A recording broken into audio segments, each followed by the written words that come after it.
తాకట్టులో ఉన్న బంగారాన్ని విడిపించి ఆ రోజున్న మార్కెట్ ధర కట్టి మిగిలిన డబ్బును మీకు అందిస్తుంది కొమ్మూరి గోల్డ్.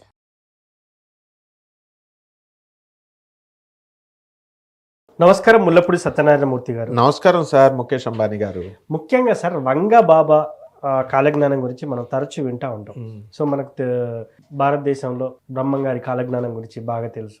మరి ఇతర దేశాలతో చూసుకున్నట్టయితే వంగా బాబా జోస్యం అని చాలా ఫేమస్. చాలా చేసావు కదా నాయన, నీ ఫ్రెండ్సే కదా ముగ్గురు, పోతులూరు వీర బ్రహ్మేంద్ర స్వామి, తర్వాత వంగా బాబా, నాస్ట్రాడమస్ అని చెప్పాం.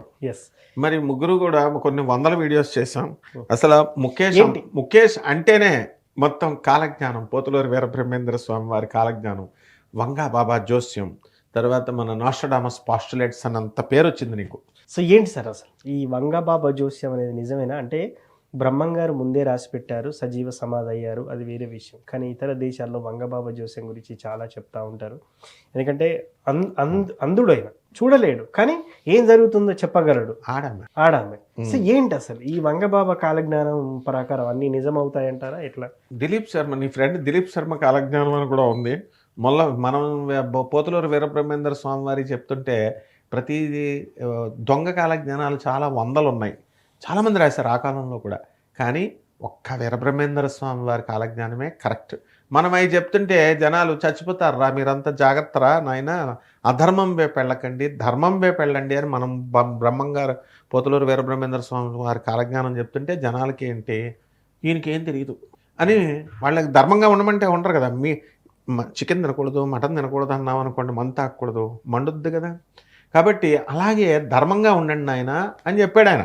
అందుకనే ముల్లపూడి కాలజ్ఞానమే మనం చెప్తాం అనమాట ఈ జనాలకి. కరెక్ట్గా ఈ జనాలకి కర్ర తీసుకొని చెప్పేది ముల్లపూడి కాలజ్ఞానం. ఇప్పుడు మనం వంగా బాబా గురించి వద్దాం. వంగా బాబా అనే ఆవిడ బల్గేరియన్ దేశస్తురాలన్నమాట. ఆమె చిన్న పిల్లగా ఉన్నప్పటి నుంచి కూడా ఆమె కళ్ళు లేవు. ఆమె బల్గేరియా ఫారెస్ట్లో తపస్సు చేసుకుంది. తపస్సు చేసుకున్న తర్వాత ఆమెకి కాలజ్ఞానం అంటే నోటుతో ఆమెకి తెలిసినవి రాసింది అంతే, తపశ్శక్తి వల్ల. అలాగే ఫ్రాన్స్కి చెందినటువంటి వాడు నాస్ట్రాడమస్. ఈ నాస్ట్రాడమస్ అనేటటువంటి ఆయన వైద్యుడి కమ్ ఆస్ట్రాలజర్. ఆయన పోతులూరు వీర బ్రహ్మేంద్ర స్వాముల వారు. ఆయన ఏంటి చక్కగా ఈ యొక్క బ్రహ్మ విష్ణు మహేశ్వర్ల అవతారం కాబట్టి ఆయన జగద్గురువు. కాబట్టి ఆయన చెప్పిన ప్రతీది కూడా జరుగుద్ది. అలాగే వంగా బాబా గారు కొన్ని పాస్టులేట్స్ చెప్పారు. 9/11 అటాక్స్ చెప్పారు. అంటే 2009, 2011లో మనకి జరిగినటువంటి ఇండియాలో ముంబైలో హోటల్ మీద అటాక్స్ చెప్పారు. అలాగే జరిగింది. ప్రిన్సెస్ డయానా చావు గురించి చెప్పగలిగారు. అలాగే ఆమె చేజింగ్లో చనిపోతుందన్నారు, చేజింగ్లో చనిపోయింది ప్రిన్సెస్ డయానా. తర్వాత వరల్డ్ ట్రేడ్ సెంటర్ అమెరికా మీద జరుగుతుందన్నారు. ఆ వరల్డ్ ట్రేడ్ సెంటర్లోకే ఏకంగా ప్లేన్ వెళ్ళిపోయి దూసుకెళ్ళిపోయి జరగడం అటాక్, ఇవన్నీ కూడా చెప్పారు. అలాగే ఈ 2026, 2027 సంవత్సరాలకు గాను వంగా బాబా గారు చెప్పిన పాస్టులేట్స్ అన్నీ కూడా జరుగుతూనే ఉన్నాయి. ఏమిటి రావంటే యుక్రెయిన్ వార్ గురించి చెప్పింది. యుక్రెయిన్ రష్యా వార్ కొన్ని సంవత్సరాలు జరిగింది. తర్వాత రష్యా ఆధిపత్యం, తర్వాత రష్యాయే మూల కారణం అన్ని యుద్ధాలకి. గల్ఫ్ కంట్రీస్ పతనం, మరి ఇప్పుడు యుద్ధాలు జరగట్లేదా? ఏది మన ఇరాన్ అండ్ ఇజ్రాయెల్ యుద్ధం గురించి కూడా ఆమె చెప్పింది.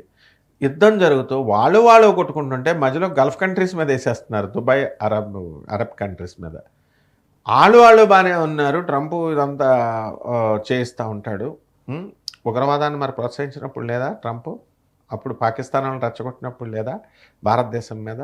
ఇప్పుడు వచ్చి నీతి కబుర్లు చెప్తే సరిపోద్దా? తర్వాత 6 నెలలు ఆయన అయిపోయిన తర్వాత అమెరికాలో ఉన్న రూల్ ఏంటంటే 6 months, every 6 months review report ఇవ్వాలి. ట్రంప్ అదే యుద్ధం కనుక కంటిన్యూ అయితే నెక్స్ట్ 6 monthsలో పూర్తయితే కనుక ప్రతిపక్షాల పవర్ పెరుగుతుంది, ట్రంప్ పవర్ తగ్గుతుంది. అందుకోసం ఏం చేస్తాడంటే ఆయన, నేను MOU రాసుకుందాం, మనము ఆపేస్తున్నాం యుద్ధాన్ని అని చెప్పేసి తీర్మానాలు అని చెప్పేసి ఆపేశారు. మళ్ళీ మొదలెట్టారు. తర్వాత అప్పుడు అందరూ యుద్ధం ఆగిపోయింది అన్నారు. మనం చేసిన ఇంటర్వ్యూలో క్లియర్గా చెప్పాం, వంగాబాబా గారు చెప్పినట్టుగా ఇది ఖచ్చితంగా యుద్ధం కొనసాగుతుంది, మళ్ళీ స్టార్ట్ అవుతుంది అన్నాం. మళ్ళీ స్టార్ట్ అయిందా? ఇప్పుడు యుద్ధం జరుగుతుందా? బాంబింగ్స్ జరుగుతున్నాయి. అమెరికా నౌకా దళాల మీద, అమెరికా ఆర్మీ ప్లేన్స్ మీద, అన్నీ కూడా అరబ్లో ఉన్నటువంటి స్థావరాల మీద వీళ్ళు బాంబులు వేస్తున్నారు, అందరూ పోతున్నారు. జన నష్టం విపరీతంగా ఉంటుందని చెప్పారు వంగాబాబా. పోతులూరు వీరబ్రహ్మేంద్ర స్వామి వారు కూడా చెప్పారు, శని ఈ యొక్క మీనరాశిలో ఉన్నప్పుడు జననష్టం ఎక్కువగా ఉంటుంది, కరోనా మళ్ళీ పుడద్దన్నారు. పుట్టిందా లేదా మళ్ళీ? ఇప్పుడు తెలంగాణలో నిన్న హైదరాబాద్లో ఒక కేసు, ఒక మృతి జరిగింది. మొన్న 339 మంది తెలుగు రాష్ట్రాల్లో, ఆంధ్రాలో రావడము, తర్వాత 63 పాజిటివ్ కేసెస్ నమోదవ్వడము, అందులో 6 మృతి చెందడము, ఇవన్నీ కూడా చెప్పారు వంగబాబా. అలాగే జరిగినాయి. కరోనా 2020లో విపరీతమైనటువంటి కరోనా వస్తుంది, దేశమే లాక్డౌన్ అవుతుందని చెప్పింది, అదే జరిగింది. మరి అలాగే వేల మంది, లక్షల మంది చనిపోతారన్నారు, పిట్టల్లా రాలిపోతారన్నారు, పిట్టల్లా రాలిపోయారు. ఆ కరోనా వైరస్ మ్యుటేషన్ చెంది మారుతుంది అన్నారు, మారుతుంది. దగ్గు, జలుబు, జ్వరం, అదే కరోనా అంటే గొంతు నొప్పి టపక్మని వస్తుంది, పోతుంది. దీన్ని మాఫియా, మెడికల్ మాఫియా విపరీతంగా వాడుకుంటుందన్నారు. మరి 50 లక్షలు 60 లక్షలు శుభ్రంగా దొబ్బేసి మొత్తం హాస్పిటల్స్ అందరూ చంపేసి బాడీ కూడా ఇవ్వకుండా ఇంకా మిగతా 20 లక్షలు ఇవ్వాలా, 5 లక్షలు ఇవ్వాలా అని అవన్నీ వసూలు చేసిన తర్వాత అప్పుడు ఇచ్చారు వాళ్ళు. అబే మా హస్బెండ్, అబే మా పిల్లలు అని అంత ఎంతో అమితమైనటువంటి ప్రేమను చూపించేవాళ్ళు. కరోనా టైంలో పెళ్ళా వెళ్ళి మొగుడికి అంటించలేకపోయింది, చూడలేకపోయింది, కొడుకు వెళ్ళి అంటించలేకపోయాడు, ముట్టుకోలేకపోయారు శవాన్ని. టోటల్ ఫ్యామిలీకి 4గురికే పర్మిషన్ కారులో వెళ్ళడానికి, వేరే ఊరికి శవాన్ని తీసుకెళ్ళడానికి, లేకపోతే శవాన్ని అక్కడ ఉంటే చూడడానికి. ఇట్లాంటి దయానీయమైనటువంటి పరిస్థితులు వచ్చినాయి. అందువల్లనే వ్యామోహము, మద, కామ, క్రోధ, మోహ, మదమాత్సర్యాలు ఉండకూడదు, లిమిటేషన్స్లో ఉండాలి. జగద్గురువులు ఉన్నాము. జగద్గురువులు ఎప్పుడూ కూడా రమణ మహర్షుల వారు, తర్వాత మన యొక్క పరమహంస యోగానందుల వారు, ప్రభాత్ రంజన్ సర్కార్, ఆనందమూర్తి గారు, ఆదిశంకరాచార్యుల వారు, మరి పోతులూరు వీరబ్రహ్మేంద్ర స్వాముల వారు, స్వామి వివేకానందుడు, వీళ్ళు అరే మమకారం ఎంత ఉండాలో అంత ఉండాలా, సర్వీస్ టు హ్యుమానిటీ చేయండి, మా మానవ సేవ చేయండి అంటే ఒక్కడెండు. మరి ప్రేమ, మా హస్బెండ్, మా పిల్లలు అనుకున్నారు. ఏం చేయగలిగారు చెప్పు? చచ్చిపోయినప్పుడు పేదవాళ్ళకి ఇప్పుడు డబ్బులు దాచుకున్నారు వాళ్ళంతా, బీరువాళ్ళలో కట్టలు దాచుకున్నారు. ఏ పేదవాళ్ళకి ఇవ్వచ్చు కదా, ఏ ప్రౌఢ సిద్ధాంతం చెప్తుంది కదా. ఈ రోజు నేను చెప్తున్నాను, ప్రపంచాన్ని పాలించేది జగద్గురువులు ప్రభాత్ రంజన్ సర్కార్ చెప్పిన ప్రౌఢ సిద్ధాంతమే పాలిస్తుంది. నరేంద్ర మోడీ గారు నియో హ్యూమనిస్టిక్ ఎడ్యుకేషన్ విధానం ప్రభాత్ రంజన్ సర్కార్ గారు ఇచ్చింది ఇంప్లిమెంట్ చేశారు. NEP 2020 అదే. తెలంగాణ వస్తుందని చెప్పారు, కేసీఆర్ విన్నాడు, ప్రభాత్ రంజన్ సర్కార్ గారు చెప్పింది తెలంగాణ తెచ్చుకున్నాడు ఉద్యమం చేసి. ఇవన్నీ జగద్గురువులు చెప్పినవి జరుగుతున్నాయి. కాబట్టి వంగబాబా గారు ఒక జగద్గురు ఆమె. కాబట్టి ఏమని చెప్పింది ఆమె? సింగరేణి కాలరీస్లో ఇది వస్తుందన్నారు, భూకంపం వచ్చింది. వెనుజులా, జపాన్లో వస్తుందన్నారు, జపాన్లో వచ్చినాయి. చైనాలో స్వయంకృతాపరాధం, బ్రహ్మపుత్ర నది మీద డ్యామ్ వేశారు, బాగానే ఉంది. ఎక్కువ క్యూసెక్ల వాటర్లు దాయొచ్చా? దాస్తే కొట్టి పడేసింది, జనం చచ్చారంతా. స్వయంకృతాపరాధాలు. చైనా ఆధిపత్యం తగ్గిపోతుంది. సూపర్ పవర్స్ ఎవరు అసలు? USA ఎక్కడుందయా? USA అసలు అమెరికా, రష్యా నథింగ్. అసలు ఎవరు అసలు సూపర్ పవర్స్ మనకి World War I ముందు? చైనా, జపాన్లే. వాళ్ళు ఎప్పటికీ థ్రెట్లే. వాళ్ళు మళ్ళీ వాళ్ళ ఆధిపత్యం తగ్గిపోతుందని చెప్పింది వంగబాబా, తగ్గిపోయింది. ఈ విధంగా వంగబాబా ఇంకా వైజాగ్లో సునామీ మనం చేసిన తర్వాత తెలుగు రాష్ట్రాల్లో వస్తుందని ప్లేసెస్ 4.5 హెక్టార్స్ అని ప్లేసులతో సహా చెప్పాం. సునామీ వచ్చింది, వాల్కనస్ పేలిని వైజాగ్లో 4.5 హెక్టార్స్తో జరిగింది. ఇలాంటి సునామీలు ఇవన్నీ వస్తాయన్నారు, భూకంపాలు వస్తాయన్నారు. తర్వాత ఈశాన్య దేశాల నుంచి, నార్త్ ఈస్టర్న్ దేశాల నుంచి, అస్సాం నుంచి, గౌహతి నుంచి మనకి వైరస్ వస్తుందన్నారు, వస్తుంది. తర్వాత కరోనా మ్యుటేషన్ చెందుతుంది. అందువల్ల దీనికి పరిష్కార మార్గం చెప్పారు. ఏమని చెప్పారు? ధర్మంగా నడుచుకోండి అన్నారు. మన గురువుగారు అయినటువంటి జగద్గురు భారతీ తీర్థస్వామి వారు శృంగేరి ఎప్పుడు చెప్పినా ధర్మంగా నడుచుకోండి, ధర్మంగా నడుచుకోండి, ధర్మంగా నడుచు. ఆయన మించిన వేద పండితుడు ఎవరైనా ఉన్నారు అసలు ప్రపంచంలో? సాక్షాత్ నడిచే దైవం, కదిలే దైవం ఆయన, వేదమూర్తి. అలాంటి ఆయన ధర్మంగా నడుచుకోండిరా, ఏ హోమాలు, ఏ యజ్ఞాలు అవసరం లేదు, ఏ పూజలు అవసరం లేదని చెప్తారు. మీ ధర్మంగా బతకండి, మీరు మీ తల్లిని ప్రేమించండి, మీ తండ్రిని ప్రేమించండి, ఇదే ధర్మం. అది చేయకుండా ఒకళ్ళనొకళ్ళు దోచుకోవడం ఇలాంటివన్నీ జరిగితే మరి కరోనా లాంటి వైరస్లు, భయంకరమైన వైరస్లు ఇంకా వస్తాయన్నారు. ఇంకా ఎన్నున్నాయి తెలుసా నాయన? వంగబాబా చెప్పినాయి 72 వైరస్లు వస్తాయి. ఇంకా కలియుగాంతం కూడా చెప్పారు ఆవిడ. 3045వ సంవత్సరానికి వచ్చేస్తుందన్నారు. తర్వాత ఏం చెప్పారు? రష్యా కీలక పాత్ర వహిస్తుంది 3వ ప్రపంచ యుద్ధానికి. తర్వాత వాటర్ కొరత వస్తుందన్నారు. వాటర్ కొరత వస్తుందంటే నేను నా చిన్నప్పుడు ఢిల్లీలో మాత్రమే నేను సౌత్ ఎక్స్టెన్షన్ పార్ట్ 1లో మన ఆశ్రమం మా ప్రభాత్ రంజన్ సర్కార్ గారితో వెళ్తున్నప్పుడు గురుగారితో ఢిల్లీలో వాటర్ ప్యాకెట్లు అమ్ముతుంటే ఆయన కారులో చూసేవాడిని పక్కన కూర్చొని. ఇదేంటి వాటర్ ప్యాకెట్లు అమ్ముతున్నారు ఇక్కడ అని.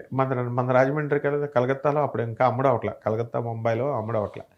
సో వాటర్ ఇప్పుడు ఎంత కామన్ అయిపోయింది, మినరల్ వాటర్ లేదు ఎవరైనా తాగుతున్నారు, నీళ్ళు అమ్ముకుంటారని బ్రహ్మంగారు చెప్పారు, వంగాబాబా గారు చెప్పారు. ముఖానికి రంగు వేసుకున్నటువంటి వాళ్ళంతా కూడా పరిపాలిస్తారన్నారు. ఇప్పుడు so Vijay, senior N T Ramarao garu, Jayalalithaa గారు, కృష్ణరాజు గారు, మన కృష్ణ గారు వరుస పెట్టి అందరూ, నువ్వు కూడా ముఖానికి రంగు వేసుకుని యాంకర్ కాబట్టి స్మృతి ఇరానీ అయింది, నువ్వు కూడా అవుతావు, వంగాబాబా చెప్పింది ముఖేష్, నువ్వు కూడా అవుతావు, నువ్వు రాజకీయాల్లోకి దిగు. ఆ విధంగా సినిమా వాళ్ళు, టీవీ ఆర్టిస్టులు అవుతారన్నారు, అయ్యారు.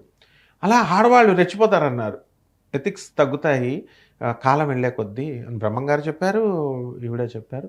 దానివల్ల ఒకప్పుడు భర్త తాగేసి వచ్చి బాధేస్తే పాపం ఆడవాళ్ళంతా, స్త్రీమూర్తులంతా పాపం ఇదిగో ఎవరికి కంప్లైంట్ ఇచ్చేవారు కాదు, వాళ్ళ అమ్మ నాన్నకే చెప్పేవారు కాదు, నోరు మూసుకొని ఉండేవారు. అలాంటి తర్వాత పెద్ద మనుషులకు చెప్పడం, పోలీస్ స్టేషన్లో కంప్లైంట్ పెట్టడం, 498A, 494, 495 బైగామి ఇవన్నీ పెట్టేవారు. తర్వాత ఇప్పుడు కాలంలో ఇంకా వీళ్ళు కూడా మారిపోయారు. ఎందుకు ఎంత చెప్పినా, పోలీసులు చెప్పినా, కోర్టులు చెప్పినా కుదరదని చెప్పేసి ప్రియుడితో కలిసి చంపేయడం, మర్మాంగాల మీద కొట్టేశారు. ఎక్కడైనా చూసావా నువ్వు, ఒక స్త్రీ మర్మాంగం మీద రోకల్ బండతో కొట్టేసింది, చంపేసింది అని. నా చిన్నప్పుడు చూశాను, ఒక అడ్వకేటు రెచ్చిపోయి ఒక స్త్రీతో తిరుగుతుంటే అతన్ని మంచానికి కట్టేసి మర్మాంగాలను కోసేసింది ఆమె. అది పెద్ద సెన్సేషనల్ అప్పుడు రాజమండ్రిలో. తర్వాత అక్రమ సంబంధాలు పెట్టుకుంటే ఒక ఇంజనీర్, ఎలక్ట్రికల్ ఇంజనీర్ కుర్రోడు అనమాట, రైల్వేలో జాబ్ వచ్చింది, వాడిని నడి రోడ్డు మీద మర్డర్ చేసేసారు. వాళ్ళ అమ్మ ఏడుస్తుంది, ఎందుకురా నువ్వు పెట్టుకున్నావు. ఇప్పుడు చూస్తున్నటువంటి ఉదయకృష్ణారెడ్డి ఐపీఎస్, అతని పని అతను చేసుకోవచ్చు కదా, కానిస్టేబుల్ స్థాయి నుంచి వచ్చినటువంటి వాడు ఐపీఎస్. మరి ఆ తోటి ఐపీఎస్ ఆఫీసర్ ఆ అమ్మాయి పెట్టిన కేసుకి ఈరోజు జాబే పోగొట్టుకున్నాడు, సస్పెండ్ అయ్యాడు. సో ఇవన్నీ కూడా స్త్రీల్లో మార్పు వస్తుందన్నారు. మార్పు రావడం వల్ల మనకి ఇప్పుడు మొన్న చూడు, ఒక ఆవిడ వాడు పెళ్ళి చేసుకోనంటే చేసుకోనని చెప్పొచ్చు కదా, కొండ మీద నుంచి తోసేసింది ప్రియుడితో కలిసి. వాడేమో కోటీశ్వరుడు అంట ఆ పెళ్లి కొడుకు. ఈ రకంగా స్త్రీలలో మార్పు వస్తుందన్నారు. ఈ రకంగా మనకి 2027లో ఇవన్నీ విజృంభిస్తాయి. భూకంపాలు ఉన్నాయి, ఇవన్నీ కూడా సునామీలు ఉన్నాయి. తర్వాత ఈ ఇంకా చాలా మనం చూడాల్సినటువంటి పరిస్థితులు వస్తాయి. 2 నరేంద్రలు పుడతారు అన్నారు. ఒకటి నరేంద్ర మోడీ, 2 నరేందర్ మన వివేకానందుల వారు. ఒక పవనుడు పుడతాడు అన్నారు, పవన్ కళ్యాణ్ దేశాన్ని పరిపాలిస్తాడన్నారు. పరిపాలిస్తున్నాడు ఆయన, ఇంకా ఇంకా పెద్ద పోస్టులోకి వెళ్తాడు ఆయన. తర్వాత మనకి ఇంకా అద్భుతంగా ఈ యొక్క కేసెస్ చెప్పింది. ఇది చాలా సంవత్సరాలు కంటిన్యూ. ఇంకంతా 2020 ఆ శని మనకి మీనరాశిలో ఉన్నాడు కదా, శని మిథున రాశి వచ్చేంతవరకు యుద్ధాలు ఒకదాని తర్వాత ఒకటి. ఇవన్నీ కూడా వంగాబాబా గారు ఇంకా చాలా చెప్పారు ఆయన. సో వంగాబాబా కాలజ్ఞానం గురించి చక్కగా చెప్పారు సార్. ధన్యవాదాలు. ధన్యవాదాలమ్మా.